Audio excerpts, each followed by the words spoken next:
The cackling beastly noises to the north drew the party's attention. They recognized the familiar sounds. Gnolls, more than a few dozen.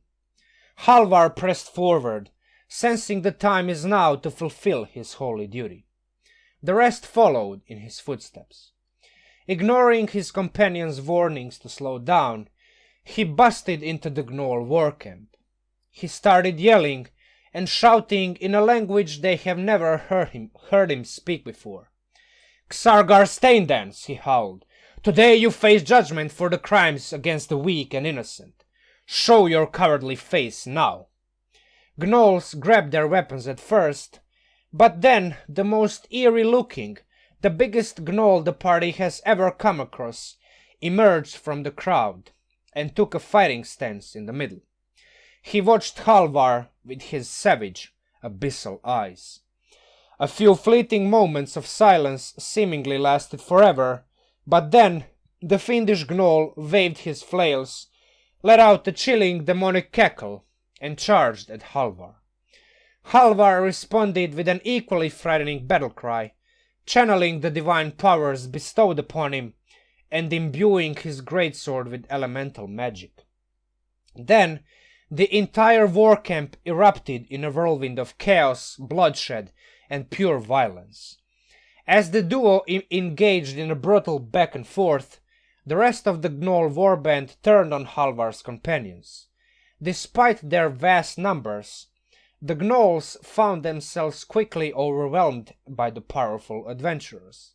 A few who managed to evade the fireballs got quickly slain by a slippery halfling blitzing them out of cover, and a drunken master who punched and kicked them to death. Meanwhile, Halvar found a worthy opponent in Xargar Staindance, the notorious flint that haunted the region for years. Halvar's greatsword was cutting in deep, fiercely flashing with lightning magic and divine radiance. Xargar yelped in pain. Still, he returned favors with the quick and precise blows of his flails. Then, in the heat of the moment, Halvar saw an opening. Squeezing the hilt as hard as humanly possible, he put every last bit of his strength into the swing and cut Xargar's head clean off. He crouched down, grabbed the head by the fur, looked around the torn war camp and said, "It's finally done. The justice has been served." Alright everybody, MinMax Munchkin out again with another video. If you like this type of intro, like, share, comment and subscribe. Hopefully in the nearest and more distant future I will resume the frequency of my uploads as it was in the beginning of this channel. Unfortunately I got caught with some real life stuff, so I was unable to push out the videos as often as I wanted. The topic at hand, the build at hand, is a crit fishing Vengeance Paladin, a champion fighter build. The defining characteristics of this build are great weapon fighting style, action surge obviously from a fighter, improved critical range, you get crits on 19 and 20 on a d20, divine smite for the critical damage increase, Oath of Vengeance, Vow of Enmity, Channel Divinity gives you advantage, so increase the crit chance, great weapon master feat for just flat out increase the damage, lucky feat for turning those misses into hits and to furthermore increase your chance of landing those critical hits. Last but not least, Sentinel feat, the last of the three feats, the feat that gives you additional bonus action attack and also the ability to have more critical hits as well. So elemental weapon and haste spells, both of those spells are 3rd level spells. Each of those spells has its pros and cons. Elemental weapon gives you better damage, so your critical hits are going to hurt more. On the other hand, haste spell gives you additional weapon attack, and in the end just increases your damage per round just slightly.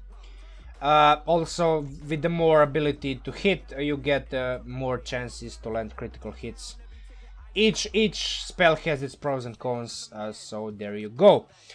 Defining characteristics, obviously, it's a melee-based build with a reasonably easy-to-play playstyle. Deals extremely high critical hit damage, up until almost 100 damage per critical hit. Action economy is fairly rich, not optimized, not maximized, but on every turn, on every round, you will mostly have your reactions, your bonus actions, your action surges, and so on and so forth. Obviously, you're a paladin, so you have decent access to healing spells and healing abilities. And this build is perfect for those that want to roleplay a gritty character on a mission of vengeance. Now, that mission can be a personal, can be like on a divine holy calling, can be tied to the order that paladin belongs to, and so on and so forth. Feats, obviously, Great Weapon Master, Lucky, and Sentinel. Great Weapon Master is one of those feats that gives you a flat increase to your damage. The downside is that you take -5 penalty to attack roll, so your accuracy is lowered significantly. However, with Elemental Weapon, which gives you increase to your accuracy as well as Wow of Enmity, this increases your base damage output significantly. Lucky Feat again is to turn those missed attacks into hits and increases your crit chance. You get 3 of those dice per day, per long rest. So yeah, there's that. And Sentinel Feat, sorry, my nose is a bit congested. You have master techniques, blah blah blah. Basically, you hit a creature with an opportunity attack, the creature gets put in place, the speed becomes 0. Creatures provoke opportunity attacks even if they take the disengage action. So basically, if you get inside the melee range to your enemy and you cast the Vow of Enmity on it, that creature cannot leave you. Like, there's no way for that creature to leave your range. So obviously, also when the creature is within 5 feet of you and that creature attacks somebody or something else other than you, you get the reaction melee weapon attack, which is what we need with this build, because we need as many swings, as many attack rolls as we possibly can get. So how do we actually start? Well, we start with the fighter. We start with the with the first level of fighter, obviously human. Now, even though this is a crit fishing build, we don't want to start with the... We don't want half orc. Even though half orc are strictly better stats, they have better strength and constitution. However, humans are really good because they get additional... They have additional increase to strength to 2 ability scores, but they also get 1 additional feat at the first level. So this is why we take the human variant instead of the half orc, and you still have decent stats, nothing to be ashamed of. If you plan on never taking all 3 feats, then go ahead and take half orc. It's going to be equally, maybe even better at the beginning, because you have just strictly better stats, and you have those savage attacks which increase your crit damage. So yeah, half orc is like almost as equal to human here, but I'd still pick human. There we go, those are the beginning stats. Obviously your background, I think soldier is the most fitting. Other than soldier, I would take any other background that has either athletics or intimidation. I think for a vengeance paladin, intimidation is one of those skills that you almost like must be proficient in, because you want to be frightening, you want to be vengeful, you want to be like appear dangerous, and you kind of like are intimidating. Obviously, with 3 levels of fighter, we get improved critical at the 3rd level. We also get the first 2 level abilities, which are fighting style, great weapon fighting, which increases our damage output by more than 1, per hit, 1.33 if I'm not mistaken.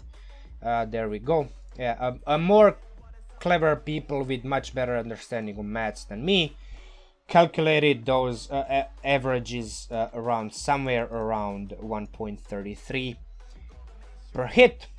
So there we go. It increases to 2.66 on critical hits, so it's even more. There we go. So that's that. Obviously, second win, minor heal ability, bonus action. Action Surge, one of the most broken abilities of 5th edition.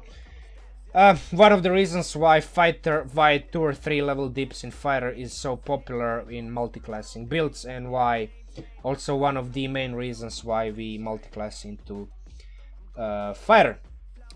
Martial archetype. At the 3rd level you choose an archetype that you strive. We obviously take Champion for improved critical, and that's about it for Fighter. Now Paladin, 17 levels of Paladin, gets a lot of stuff. Obviously we get Divine Sense, Lay on Hands, we can feel those undead and fiends. Lay on Hands, we can heal our allies, even ourselves. Fighting style, I would take Defense. We already have great weapon from a fighter. Defense is really good because it increases your AC, and every time you have increased your AC, it's good, no matter how small or big it is. So there's that. Divine Smite, obviously, I mean, spell casting right off the bat, right from the 2nd level. We get spell slots and spells.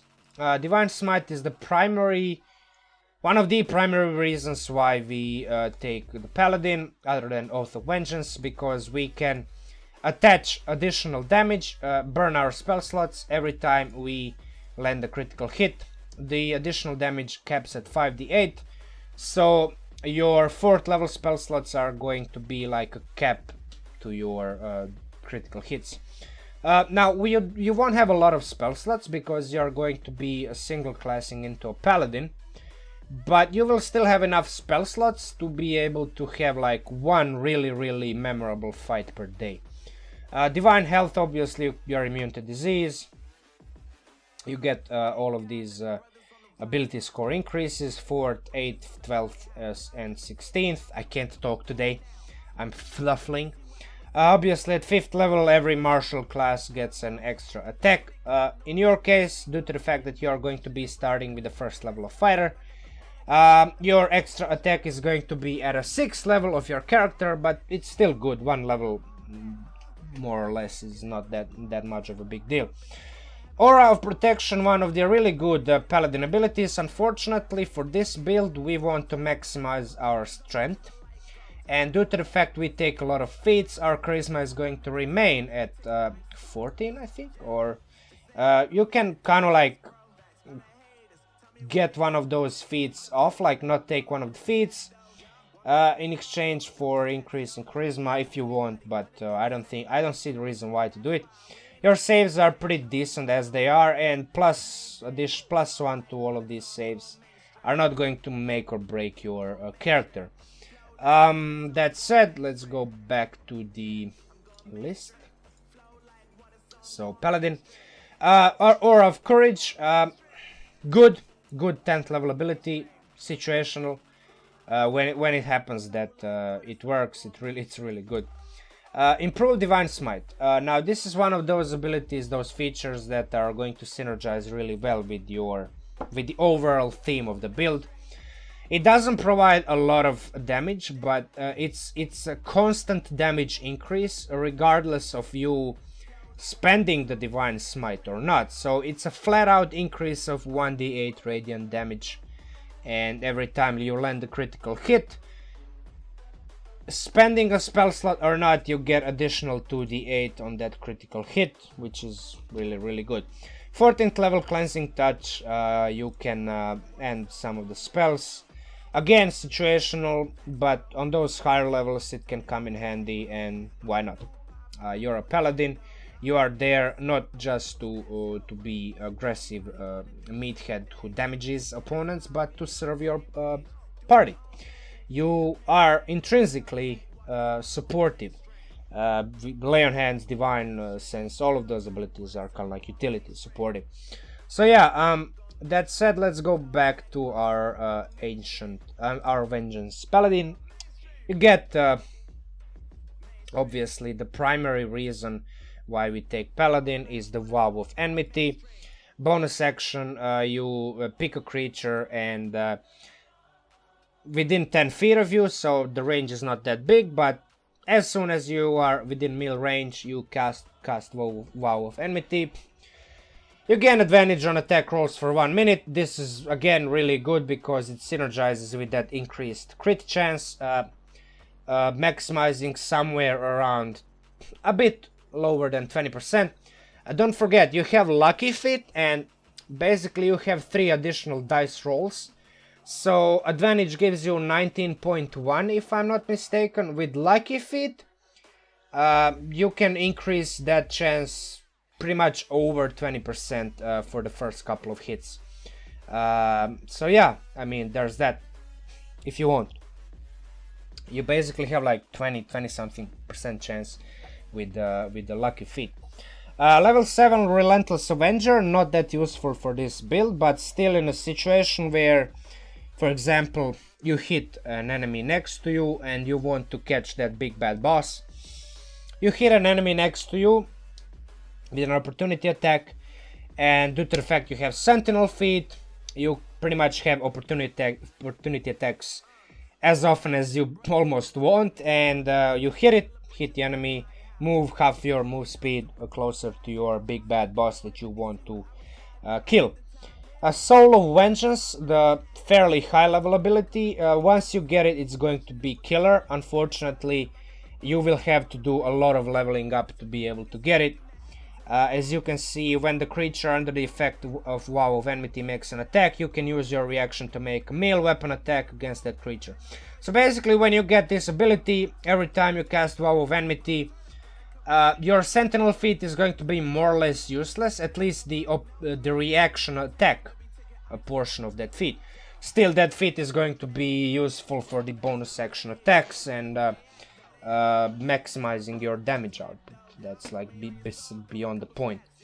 The Capstone ability, not reachable because you are multi-classing, not that useful for this build.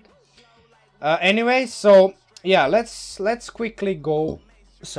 Let's quickly go over the spells. Now, obviously, first level you get a lot of these Paladin spells for free. Every Paladin gets them. Out of all these spells, I would say Hunter's Mark is really good at low levels. Later on, it loses its potency because you cannot upcast it, and it's just a flat-out increase of 1d6 damage. The most difficult part is that it gobbles up your concentration. The good part of this spell is it's a first level spell, so in those dungeon crawls, in those situations where you really have to conserve your higher level spell slots, Hunter's Mark is still going to be useful just for that 1d6 additional damage. I mean, it lasts up to an hour. It is a concentration, but it's got a fairly decent duration, so yeah, this is one of those spells that you cast and forget about. So yeah, and it does decent amount of damage regardless of your level. Hold Person, Misty Step. Misty Step is good. Hold Person is good. Unfortunately, Hold Person is not great on this build because your charisma is going to remain 14, at most is going to be 16. So your DCs for all of those spells that require saving throws, Hold Person included, is not going to be that high. Therefore, those spells, Hold Person, Banishment, Bane, Hold Master, not going to be that useful. Misty Step is always good if you want to escape the grappled. If you get grappled, you want to escape. If you get manacled, you want to escape. If you get in jail, you want to escape. Doesn't matter. Misty Step is always good. Haste is one of those spells that is like really good. It's one of those spells you're pretty much probably going to be even using more than Elemental Weapon and Magic Weapon. But yeah, on the other hand, is like the downside of the haste is that you don't deal as much critical hit damage. And honestly, if I'm going to build a thematic build like this, I want to maximize my chance, I want to maximize my damage, and I think elemental weapon and magic weapon serve that purpose. Dimension door, banishment, banishment not that good, obviously, again. Dimension door, situational but very useful when the opportunity calls for its use. Hold monster, again, requires a saving throw. Your charisma is not that high, your DC is not going to be that high. It's a 5th level spell, not going to be that useful. Scrying, on the other hand, is going to be really very useful, because it's one of those spying high level 5th level spells. Divination spell that really bothers a lot of DMs, because yeah, I mean, you can just spy on your enemies. You can know their location, you can know a lot of stuff about them. Divination spells are broken. There, it's like just plain and simple. So yeah, the rest of the spells that you can prepare, that you don't get for free, but you can prepare. Bless and Cure Wounds, obviously 1st level spells. Really good, always good to have prepared. Aid, again, very good 2nd level spell. Sometimes not, like, oftentimes not that good, because especially at higher levels, you really want to preserve your spell slots for divine smites. On the other hand, sometimes you need to heal yourself, heal your allies, and due to the fact that Aid has a decent range, heals, basically provides healing to 3 creatures. Good to have prepared. Find Steed on those lower levels to get a free mount. Obviously, nothing against that spell. Magic weapon is going to be your bread and butter for the majority of your career. It's going to provide a flat-out increase to your damage and what's the... Where is it? 2nd level, right? There it is. Flat-out increase to your accuracy and your damage. Not a lot of damage increase, but your accuracy increase is crucial. And to the fact that it's a fairly low level spell, you will be able to upcast it as soon as you get access to 4th level spell slots. And then you can go to town with Great Weapon Master feat as much as and as often as you want. So there's that. Zone of Truth, one of those you want to, like, you have a prisoner, you want to question him, and yeah, one of those questioning spells. You cast it on somebody or something, and that somebody and something fails a saving throw and has to tell the truth. We already covered haste and protection. Elemental weapon, really good at the 20th level, because at 20th level of your character you get access to 5th level spell slot. Unfortunately, before that, I would still give primate, give advantage to magic weapon, because it's going to give you a +2 compared to elemental weapon, which is only going to be able to provide you with a +1 to your hit. On the other hand, the elemental weapon strictly deals more damage. So basically at 20th level, elemental weapon becomes almost a must-have. Not almost, but it is. On lower levels, you don't have to have it prepared, but if you want to just flavor your combat, you can, like, use it. A Revivify and Magic Circle, one of those those two spells, obviously. This one is a revive magic, even the name says it. Magic Circle is good for either protecting yourself from Celestials, Elemental, Fey, Fiends, or Undead, or trapping those creatures inside. 4th level spells, Banishment, Dimension Door, we already covered those. Find Greater Steed. Once you get 4th level spells, you don't have to prepare Find Steed, you just prepare Find Greater Steed. You can have up to challenge rating 2 creatures as your mounts, so this is a really good spell. Aura of Purity. One of those really good 4th level spells, rare but really good 4th level spells. Basically, it's a pure gold, no pun intended. Whenever you are faced with creatures that cause effects like blindness, charm, deafness, frighten, paralysis, poison, stun. And a lot of creatures do those. So yeah, this spell is really good to have in those situations. Especially as you level up, more creatures are going to have these effects, and those effects hurt your party, so therefore prepare Aura of Purity. 5th level, a Hold Monster, we already covered why it's not that good on this particular build. Scrying is killer, awesome spell. Raise Dead and Circle of Power. Raise Dead is again another form of revive magic.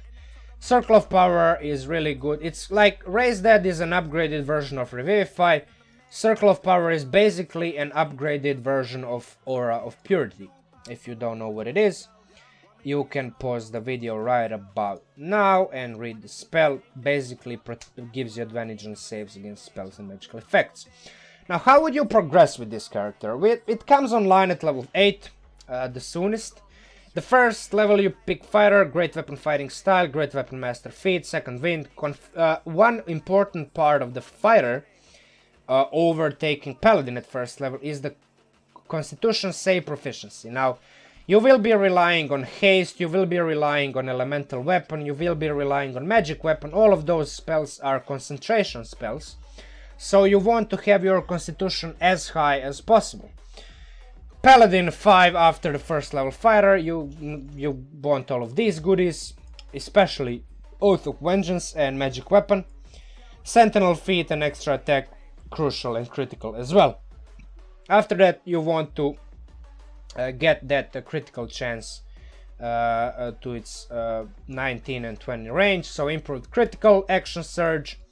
At this point, at level 8, you are a certified machine who deals a heck ton of damage in a one blow. So in a one blow, you're capable of one hitting killing some enemies. Not all enemies, but a lot of enemies at that level.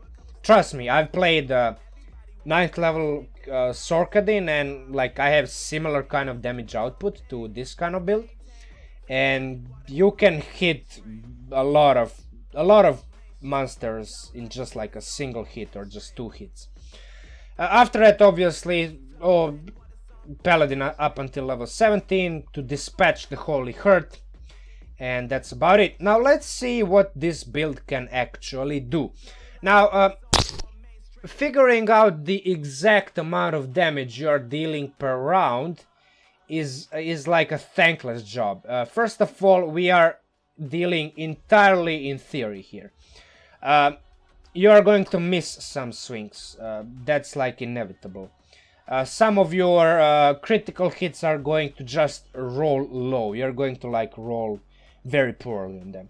But on average, your hit, if you cast Elemental Weapon with the 5th level spell slot on a 20th level of your character, which provides you +2 to hit and +2d for elemental type of damage, lasts for 1 hour. That's important, so you can cast it before rolling for initiative. The hit damage is going to be somewhere in between 33 to 34. Your crit damage, depending on your spell slot level 4 or 3, is going to be somewhere close to 100 or somewhere close to 90.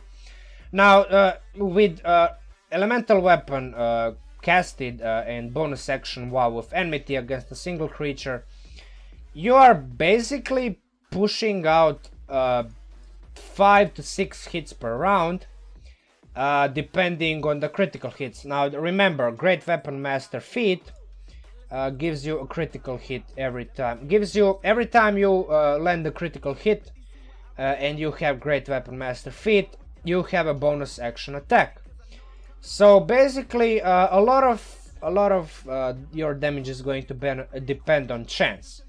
That's why we maximized our chance to about 20%, and that's why we take Lucky Feat to maximize it even more, optimize it basically. So yeah, on average you're going to put out around 27 hits, around, let's say this is 32, yeah, so in total 32 hits.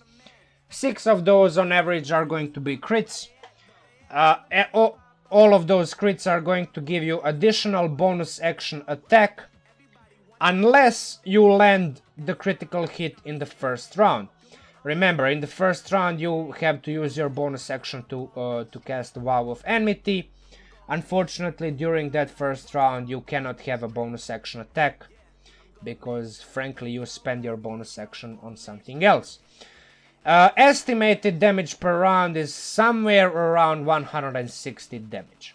Now, it's going to be much less in certain situations. It's going to be definitely much less if you don't cast Vow of Enmity.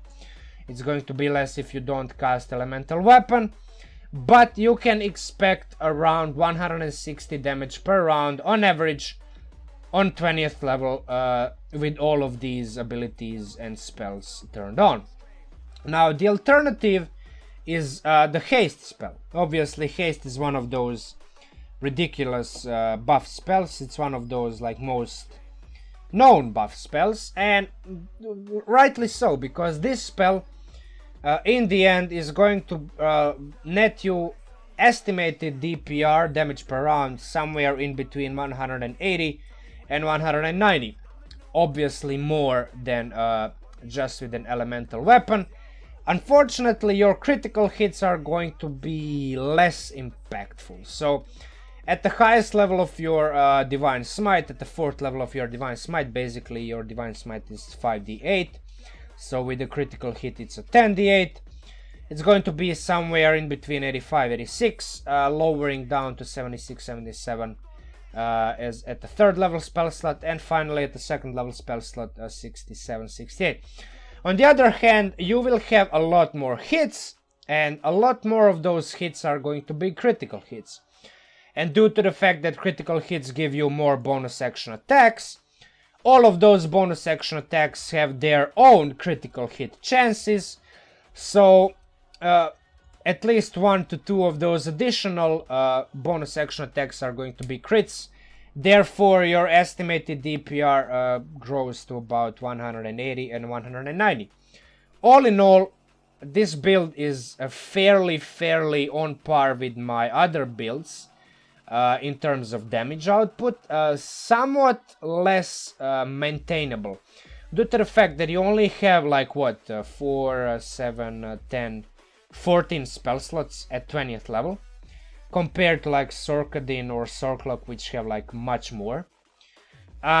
You really have to like pace yourself, conserve your spell slots, and really take really good care of your resources. One of the most important resources, for example, is Vow of Enmity. Yes, it's a short rest, rechargeable channel divinity, but once you spend it, you don't have it anymore. So you really have to pick the enemy that you will cast Vow of Enmity on. Again, that's why I said it's a fairly easy build to play. It's not easy. Compared to some of my other builds, it's easier, but it's not like a single class character. It's just like barbarian that you just like mindlessly hit stuff. No, you have to have some kind of like, you have to choose your enemy, then you have to decide, is it worth spending a Divine Smite right away or waiting for a critical hit. Yeah, some decision making is required for this build. Obviously, if you like this build, if you like this kind of content, if you like this kind of video, if you like this video in particular, like, share, comment, subscribe, hit the bell button, yada yada, you know the drill. It's not your first YouTube video. And with that said, MinMax Munchking out, and hopefully until next time, see you soon.